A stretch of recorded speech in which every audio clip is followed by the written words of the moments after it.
Welcome back. In this lecture we will explore convolutional neural network structure.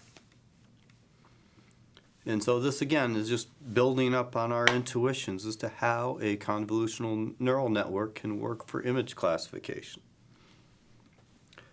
So in an earlier lecture we saw that a kernel, this idea of a sliding window that you go iteratively place over a picture to see if there are certain types of features there.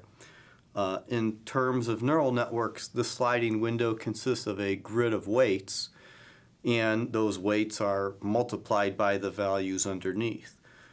With a neural architecture, we say it's weights because we want to learn what those weights are from data. We don't know what that little filter specified by the kernel is telling us is in that little box. We want our training algorithm to figure that out for us. And so today we will look at the neural architectures that enable us to learn the kernel from data. So now we'll show an example of how the weights in a kernel can be learned from data through the use of a very clever neural architecture design. So here the setup for this, we have our image and specified by pixels x1 through 9. Now I've put them as variables this time because we want to create a general architecture that works on any image of that size. Meanwhile, the kernel, now we have weights 1 through 4, and then we have the feature map. So what do these correspond with? Well, the image pixels, these are your inputs, so we can think of this as one big vector now. And then the feature map, those positions in the feature map correspond with neurons in the neural network. Now the trick is to connect the two. But right away you look here, you see we're on the right track because we have much fewer neurons in that layer than we do pixels in the image already. So the first set of connections specified by the following weights are based directly on the first convolution that we will use with the kernel and the image together. And this is the upper left-hand corner in this case. So the kernel is positioned on top of pixels x1, 2, 4, and 5. And we have 1, 2, 4, and 5. And based on the position of the kernel, those are associated with the weights. So here's weights 1, 2, 3, and 4. And they're setting a value in cell A1 of the feature map. So let's look at another convolution. Let's look at the lower right corner. And here we see that we have pixels x5, 6, 8, and 9 are connected to neuron A4, which has a corresponding position in the feature map.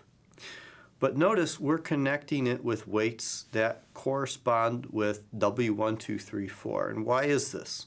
Well, when you look at where the kernel is placed on the image, the kernel doesn't change.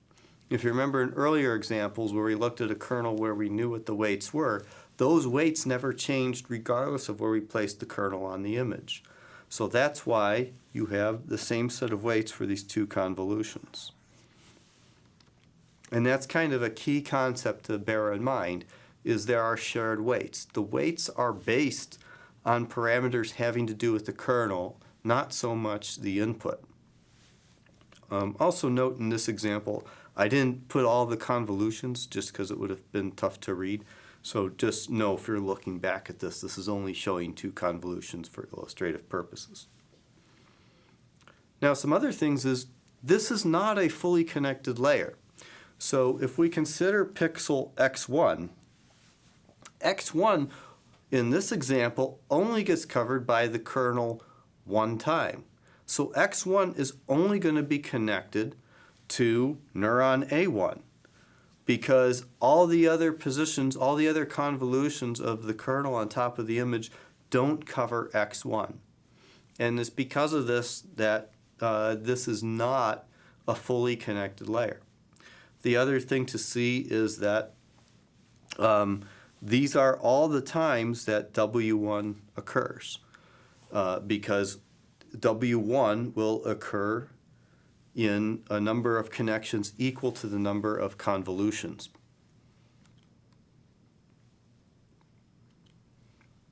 So some key parameters in designing this. So first is the stride. So the stride just tells us how many pixels the kernel will move across the image. So in the example I showed, it's only moving 1 pixel, but you can have it move more than 1 pixel.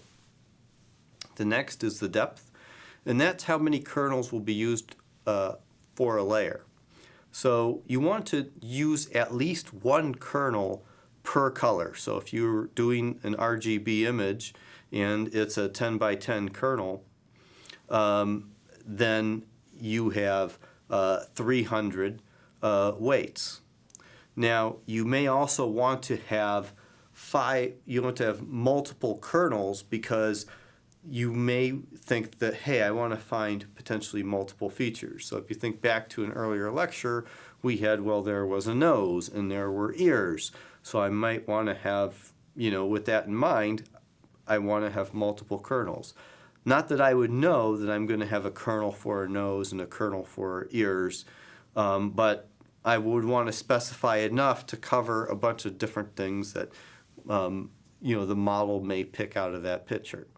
So that becomes a hyperparameter. So in this example we have here, if you have a 10 by 10 kernel for 3 colors, and you're wanting to generate 5 different features, that's going to give you 1,500 weights.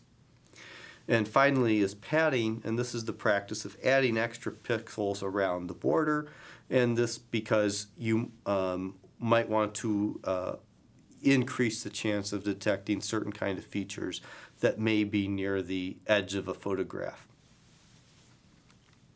So this concludes the lecture on CNN architecture. Stay tuned for more content.